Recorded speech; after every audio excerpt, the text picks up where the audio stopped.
Hver er ég? Ég er Sara Björk Gunnarsdóttir, kem frá Hafnarfirði og er 27 ára gömul, bý í Þýskalandi og er að spila sem atvinnukona í fótbolta þar.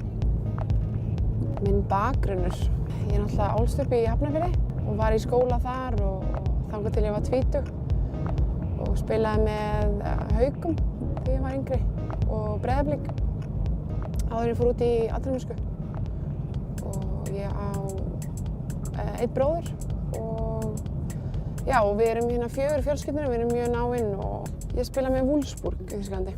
Liðinu hefur gengið bara ótrúlega vel. Við höfum seinasta tímabilið þá unnum við 2 titla, unnum deildina og bikarinn á mínu fyrsta tímabili. Núna er ég á mínu öðru tímabili og það hefur bara gengið mjög vel. Við erum á toppi deildarinnar og deildina hálfnuð.